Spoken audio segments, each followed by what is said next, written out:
This is IBB Radio.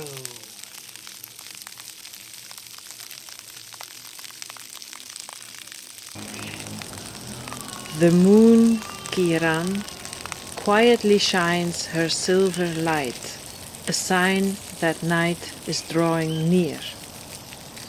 The sky turns orange, red, blue, purple too, so greet the sun as it bids us farewell. A bird calls out, welcoming the night. She loves the golden glow of sunset light. And far from here, a river still does run, carrying its water, softly bubbling to the sea. There is another world, full of fish, shell, corals, and when darkness falls there too, they tell their own stories. Of waves in shimmering play, of seaweed in the sand, for when the moon comes out, they find it ever so grand. Sleep tight, Kiran, the waves are jumping again. Can you hear their voices rise and fall, rise and fall? Sweet dreams, Kiran. Relax and come to rest, for sometimes your dreams do come true.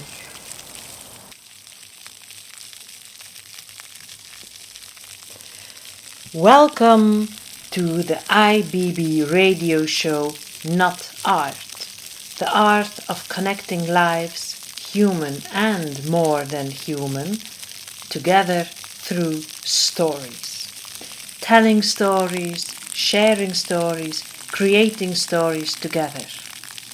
I have just read you the English translation of the first voice of the lullaby for Kiran, my 8-month-old son. As in this radio show, I have shared the process of creation from the first episode onward. Every month, I worked on another voice with the goal of an 8-voiced lullaby. 8 voices because of my storytelling character of the SeaE Spider, who has captured 8 myths of water women in her wild water web. In this 4th episode, I will present you the 4th new voice. But this time, I want to give it more time to tell the story behind the lyrics, so you can understand better how this convolution between the storylines work. Kiran, of course, is for this song the anchor and a very vivid and crucial pivot point for the decision-making and progress. The first voice, the one I have read in English just now, started originally with her comforting song for him, and now I let all the 7 other characters respond to it, each with their own point of view and musicality. The first voice, as to say, calls out into the sea, and the 7 sister waves respond, react to it, each with their own character and life story, which determines the musical variations, yet all following the main melody and content. So after I have told you the story of the 4th voice, the Inuit myth of SEDNA, I will sing the newly created voice and translate it too in English. I have decided for this episode only to translate the 1st and the 4th voice, because otherwise it would be a little bit too much of a lecture. So next episodes I will translate the other voices, the 2nd and the 3rd one, and the 5th and the 6th and the 7th and the 8th as well, but just like with 2 maximum each time. As for the background sounds this time, you can enjoy the playful jumping water fountain of the Boerelaar Park, where we are walking every day here in Antwerp, Deurne, Belgium. And accompanying the SEDNA myth, you will hear the sounds of the Handdrum played by Giowaza. SEDNA, in my web, has received the nickname of the rebel child. Being the rebel child, she allows herself to not to follow the intentions of the leading voice, but speaking up for herself.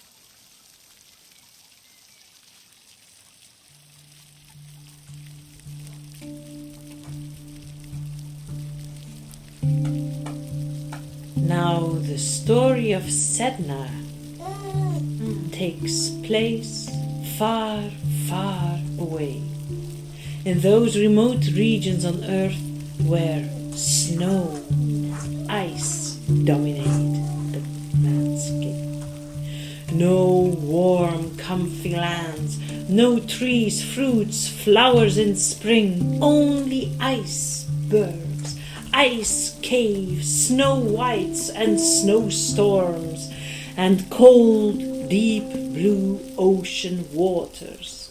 Sometimes even waves were frozen. In those times, no sea animals would bear the coldness. Only seaweeds could survive. It was harsh and hard, as stone hard as the deeply frozen ice cubes you all know out of your own deep freezers in life. Yet some brave people would live there up to now. The Inuit, and there are plenty different groups of them. That in one of these societies there once lived a king with beautiful daughters. All were rapidly engaged and married, but for one. She truly was a beauty, and she was very fond of herself too, yes, to such an extent that she would not agree on a suitable husband. No man was good enough. She would sit and comb her splashing hair with more fun and love and attention than looking at or talking with those men. The worries of the king grew each day larger. He wanted to see all his daughters wed, so he called out for all men to meet his daughter. And then it happened. The man appeared. Suddenly, out of the blue, out of the big blue ocean, flashy, almost flying in his kayak, he arrived. From far, far away, he said as he stepped out of his cabrio. From one of my 100 ice lands. And he told her, as handsome as he himself was, about his wonderful life with everything he had worked so hard for, and that actually the only thing he really longed for and needed now was company. A lifelong partner to share all his treasures with. Together. Now SEDNA's eyes sparkled with joy.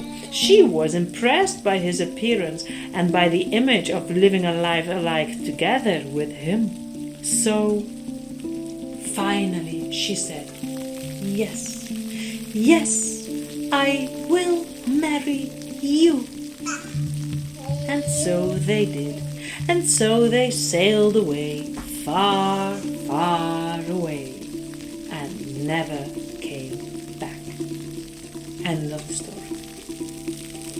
For some witnesses at least, but for those who knew the family know it went on. Yes, it is true that they never came back, but why? This man was nothing than a sorcerer. He was a bird man who had tricked her to get all of his goods and glories, all of her goods and glories. So returning to the story, when they arrived on one of his islands, his stony, lonely ice lands, just a mere rock to be honest, he turned himself back into the shape of a bird and flapped his arms and flew away. "Off to other businesses," he shouted from above. What? This was it? This is it? No thing? Not even a duvet blanket to warm her, no seaweed crisps to feed her, and not to mention no loving, charming, good-looking, handsome husband. No, nothing. How can I survive this? How is this possible? And she started to cry. Days, she cried, weeks, but he would not return. She did become very inventive with finding vegan foods and shelter in rocks, but crying was her main activity. But in those vast places, winds reign freely in the upper layers of the stratosphere, and winds do carry a lot within and transport it to other places. Yes, indeed. The icy winds brought her cries all the way back to her father, and he knew what he had to do: hug his daughter. So he packed his canoe and left to find her. The love between them when they hugged each other and rubbed each other's noses was so intense it almost started a volcano, so warm it was. I want to come back home, Papa, sniffed SEDNA. Yes, yes, yes, yes, yes. I see your point. So she stepped into his boat and they left that horrible, stony, lonely, hard rock isle.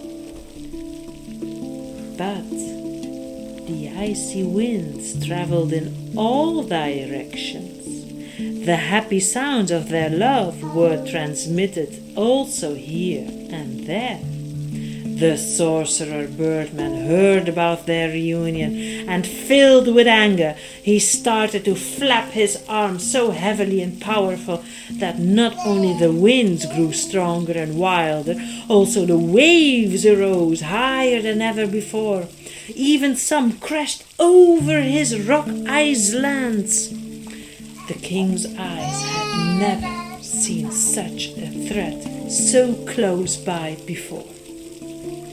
Father and daughter flew into one another's arms, and harder they hugged and sheltered and protected each other. But this time the fear was around them so hard and so deeply within them that when the last wildest wave crashed down next to them, the king pushed her back and said, "'Tis your man. Surely he has noticed your gun, and this is his revenge. SEDNA, you have to go back to him. You have broken your marriage vow." "No, Papa, no, never. I can't go back, never. I would die too soon." "There is no other way out, kid." "No, Papa. I want to stay with you and return to our true home." "With your marriage, you have created your own new home.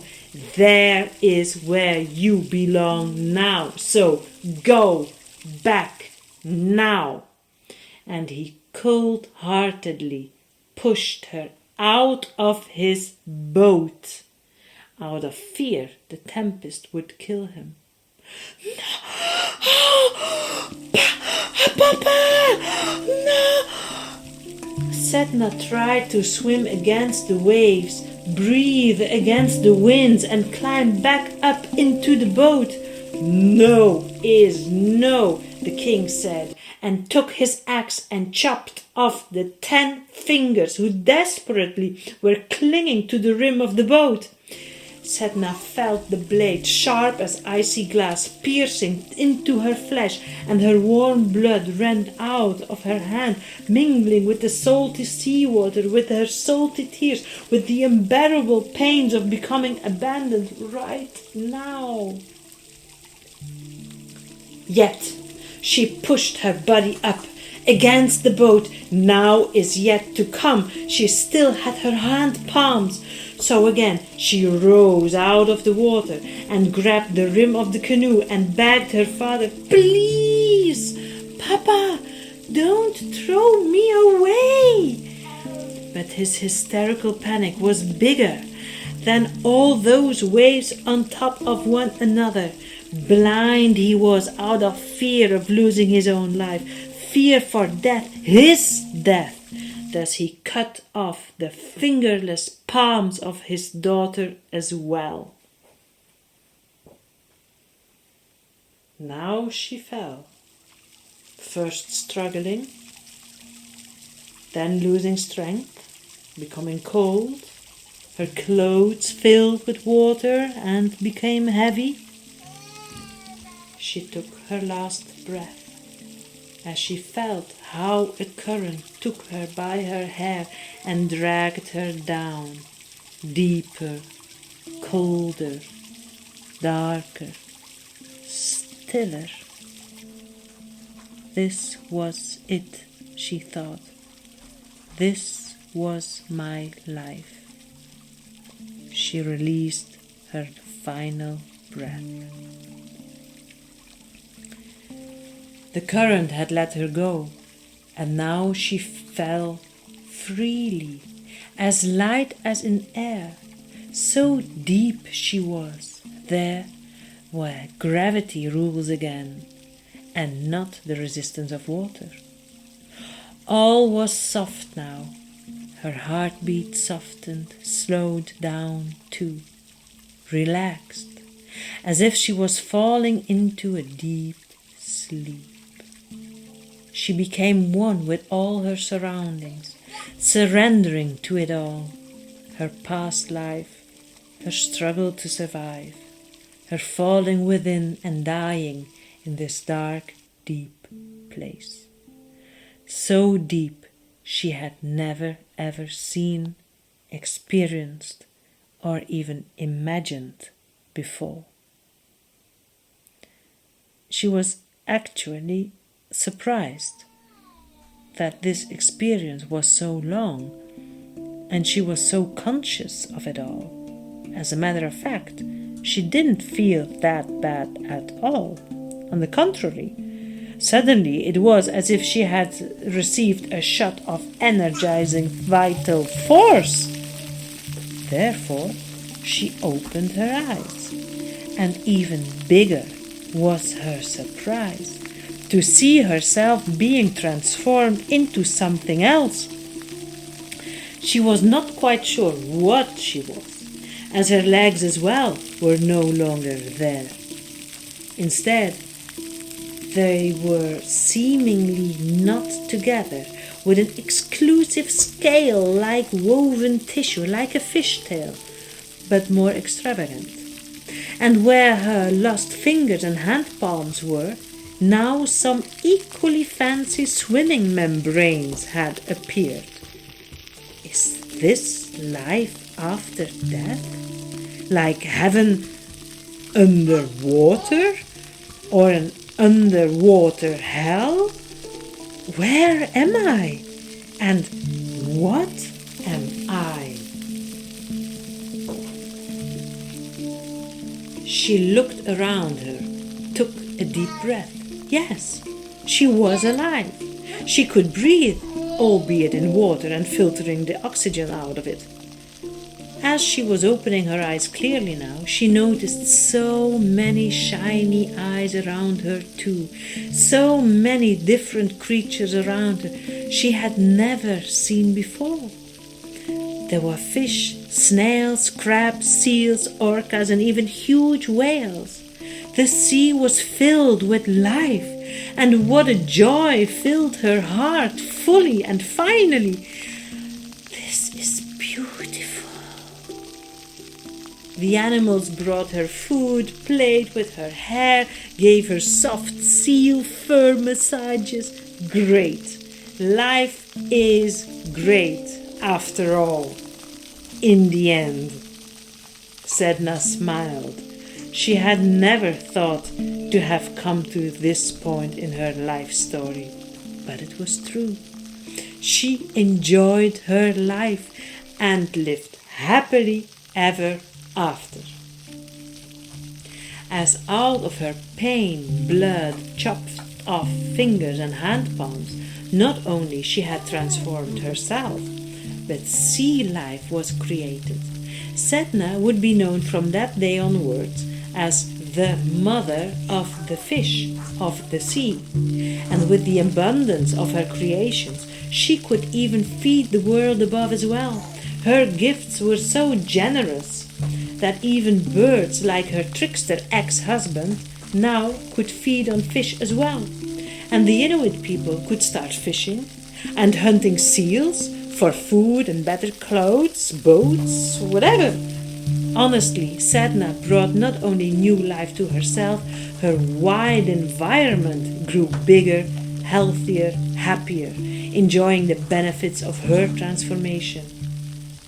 Only when they were fishing too much. Then she would call all her sea life children and catch them in her wild hair net and wait until someone would come down and comb her hair, massaging her skull, making her feel supported, loved, understood.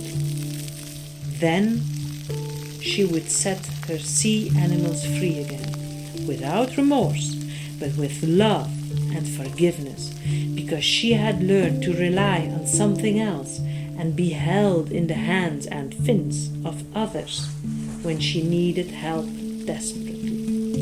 And more importantly, she had acknowledged her power within when she felt lost and had lost sense of belonging. Through her pain symbolically, her pain of the cut off fingers was released and cleansed in the waters. And even new life was born.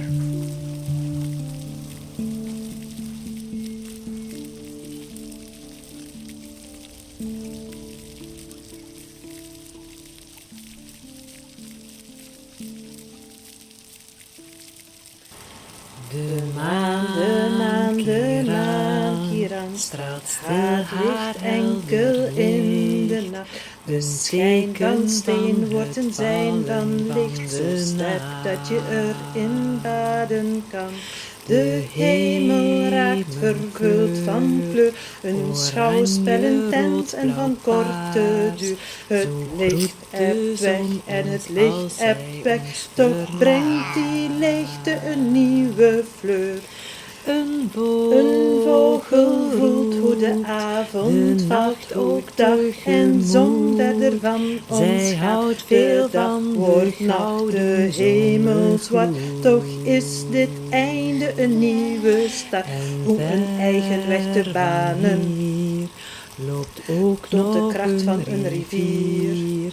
Met echte overlevenskunsten, zo strandt hij zelfs met sier.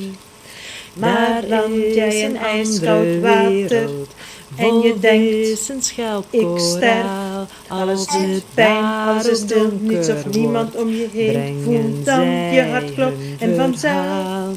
Want in de zee is er zoveel meer, al lijkt de dood soms gevaarlijk, je hart blijft de start van een nieuwe zelf. Je hart geeft de kracht die je ooit al eens genoot.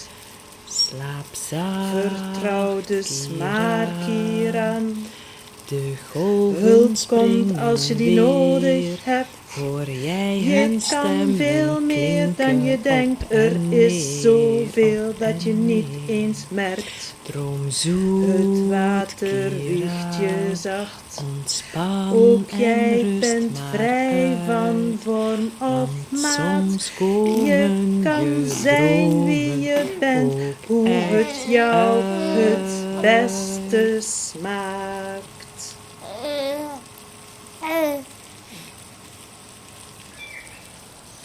Translated into English, it sounds like this.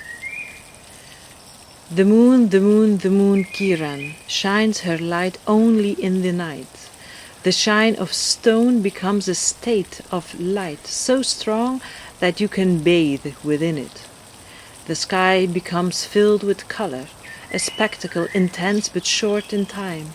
The light ebbs away, the light ebbs away, yet that emptiness brings a new bloom. A bird can feel the evening falling, how day and sun move far from us. Day becomes night, the sky turns black, yet this ending is a brand new start. To find a path of one's own shows the strength of a river. With true arts of survival, it even strands itself with grace. But if you land in ice-cold water and you think, I am dying, everything hurts, everything is still, no one and nothing around you, then feel this. Your heart is beating by and from itself. And within the sea there is so much more, though death may sometimes seem frighteningly vast. Your heart remains the beginning of a newer self. Your heart gives the strength you once already knew. So trust, Kiran. Help comes when you truly need it. You can do far more than what you think. There is so much you do not even notice yet. The water rocks you gently, Kiran. You too are free from form or measure. You may be whoever you wish to be, whatever feels best and truest to you.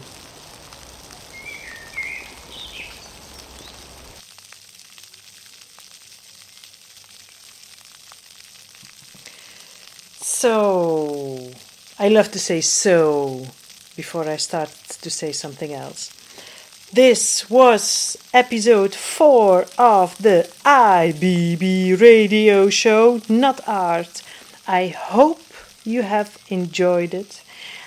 Tell it around, spread it around. You can always text me or give some responses. You can find the episodes as well on the YouTube channel Fiona 3 Fiona, and soon as well on the new website notart.eu.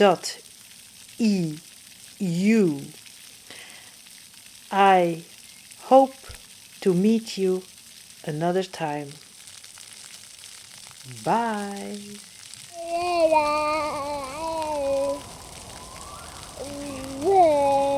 The moon, Kiran, quietly shines her silver light, a sign that night is drawing near.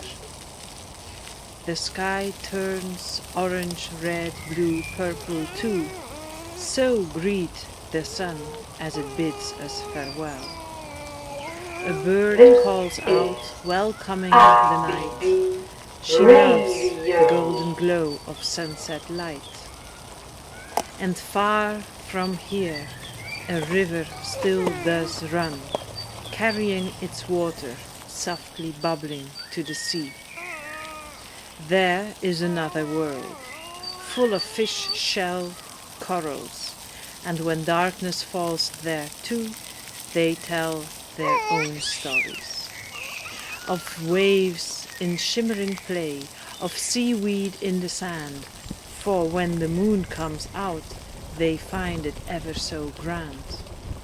Sleep tight, Kiran. The waves are jumping again. Can you hear their voices rise and fall, rise and fall? Sweet dreams, Kiran. Relax and come to rest, for sometimes your dreams do come true.